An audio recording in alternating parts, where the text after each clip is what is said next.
Alright y'all, today is Tuesday, May 30th. It is my 5th day fishing for the Yak Tribe tournament. Right now, today, I have bait problems. I have not been able to catch any skipjack here lately, which is my preferred bait for these catfish out here on the Tennessee River. Hard times. That's all I got to say about that. Hard times. I am a terrible skipjack fisherman, and I have just not been able to get a hold of any.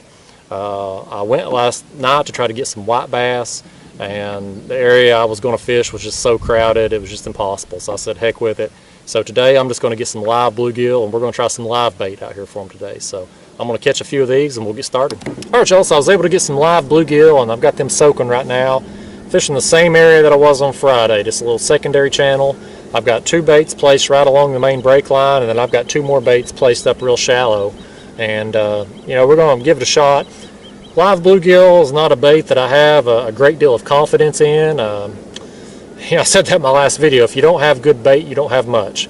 And I'd much rather have skipjack, but it just hasn't been in the cards for me these last few days. I haven't been able to get any. So we're going to try to make do with these live bluegill and hopefully get some fish with them. Got a fish on. He ain't very big, but it's a good way to start the day anyhow. That bluegill I had on was about as big as his mouth. There we go, a little dink blue cat. He ain't big enough to replace any of my other fish, so I'm not going to bother measuring him, but hey, first fish of the day, we got the skunk out. Hopefully the first of many.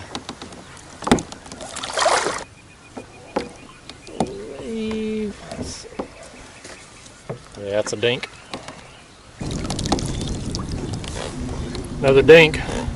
That is the biggest downside of fishing really shallow water, is it is loaded with fish this size, and they will clean you out of bait in a hurry. Let's let him go. Go get big for me. Alright y'all, I know it is clear behind me, but in that direction it is pitch black. There are some bad storms moving into the area. There's some lightning off in the distance, and I don't play with that. I'll sit out here and get rained on all day long, but I don't play with storms. Mother Nature always wins. So, you know, again, I'm filming every day I fish for this Yak Tribe tournament, good, bad, or ugly, and today's another one of those ugly days, unfortunately. That thunder's getting bad, so I'm going to skedaddle.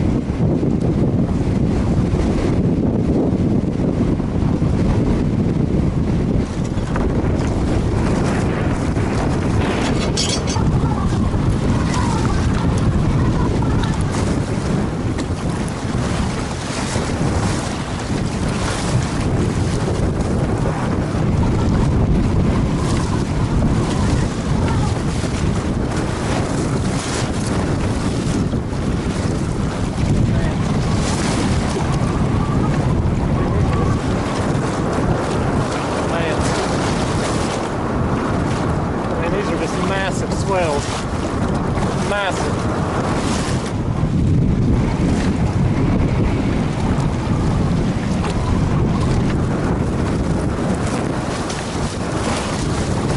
Alright guys, I have made it back to the car in one piece, thankfully. That was one hell of a storm I got stuck out there in. I'd heard it thundering off in the distance, and I was packing up and getting ready to make my way to the car anyway, and it hit just out of nowhere. High wind started blowing directly upstream. Had huge swells coming over the side of the kayak, swamping everything. At one point, my measuring board got knocked overboard, and I'd been worried because that thing was so heavy I just knew it would sink like a rock if it ever went over. But believe it or not, that thing actually floated, and I was able to retrieve it. But my bait bucket, not so lucky. I don't know where it's at. The wind must have knocked it over. It's floating out there somewhere now, but I am thankful that that was the only thing I lost, because that was scary times. That was probably the worst storm I've been caught out in a long time, and I am thankful that I have a pedal kayak, because if I'd been out there paddling, I wouldn't have been making any progress at all against that wind. And also, too, just having a sit-on-top kayak that drains.